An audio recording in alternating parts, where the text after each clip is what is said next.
ഇസ്ലാം മതത്തിന് നിഷിദ്ധമായ മയക്കുമരുന്ന് ഉപയോഗിച്ച് തീവ്രവാദികൾ നടപ്പാക്കുന്ന ഹിഡൻ അജണ്ടയെ തള്ളിപ്പറയാതെ ബിഷപ്പിനെതിരെ നടപടി ആവശ്യപ്പെടുന്ന ഒരു വിഭാഗം സംഘടനകളുടെ നീക്കം നാർക്കോ ജിഹാദിനെ പരോക്ഷമായി ശരിവെക്കുന്നതാണെന്ന് തൃശൂർ അതിരൂപത മുഖപത്രമായ കത്തോലിക്ക സഭ.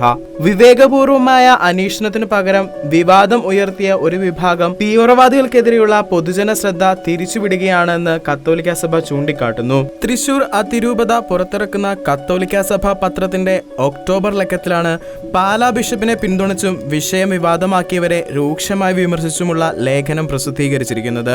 വിവാദമോ വിവേകമോ എന്ന തലക്കെട്ടിൽ പ്രസിദ്ധീകരിച്ചിരിക്കുന്ന ലേഖനത്തിൽ ബിഷപ്പിന്റെ പരാമർശം മതസ്പർദ്ധ ഉണ്ടാക്കാനല്ലായിരുന്നുവെന്നും എന്നാൽ ഒരു വിഭാഗം മാധ്യമങ്ങളും സംഘടനകളും പരാമർശത്തെ തെറ്റായി വ്യാഖ്യാനിച്ചിരുന്നുവെന്നും ലേഖനം ചൂണ്ടിക്കാട്ടുന്നു. തീവ്രവാദികൾക്കെതിരെ ജാഗ്രത പാലിക്കാനായിരുന്നു ബിഷപ്പിന്റെ സന്ദേശം. തീവ്രവാദത്തിന്റെ സാമ്പത്തിക സ്രോതസ്സാണ് മയക്കുമരുന്ന് വ്യാപാരം എന്ന് അന്താരാഷ്ട്ര തലത്തിൽ അംഗീകരിക്കപ്പെട്ട യാഥാർത്ഥ്യമാണ്. നാർക്കോട്ടിക് ജിഹാദ് പരാമർശത്തിനെതിരെ പല മുസ്ലിം സംഘടനകളും ഒറ്റക്കെട്ടായി രംഗത്ത് വന്നത് തീവ്രവാദികൾക്കെതിരെ ഉയർന്ന പൊതുജന ശ്രദ്ധ തിരിച്ചുവിടുന്നതിനാണെന്ന സംശയം ബലപ്പെടുത്തുന്നതാണ്. ഇസ്ലാം മതവിശ്വാസമനുസരിച്ച് ഹറാമായ മയക്കുമരുന്ന് വ്യാപാരം ചെയ്യുന്നതിനെയോ അതുപയോഗിച്ച് മത തീവ്രവാദികൾ നടപ്പാക്കുന്ന ഹിഡൻ അജണ്ടയെയോ തള്ളിപ്പറയാതെ ബിഷപ്പിനെതിരെ നടപടി ആവശ്യപ്പെട്ട് ചില കേന്ദ്രങ്ങൾ പട നയിക്കുന്നത് നാർക്കോട്ടിക് ജിഹാദ് പരോക്ഷമായി ശരിവയ്ക്കുന്നതും പിന്തുണയ്ക്കുന്നതുമാണെന്ന് ലേഖനത്തിൽ വ്യക്തമാക്കുന്നു. ഇക്കാര്യത്തിൽ വിവാദങ്ങളല്ല, വിവേകപൂർവമായ അന്വേഷണമാണ് വേണ്ടതെന്നും ലേഖനം ചൂണ്ടിക്കാട്ടുന്നു.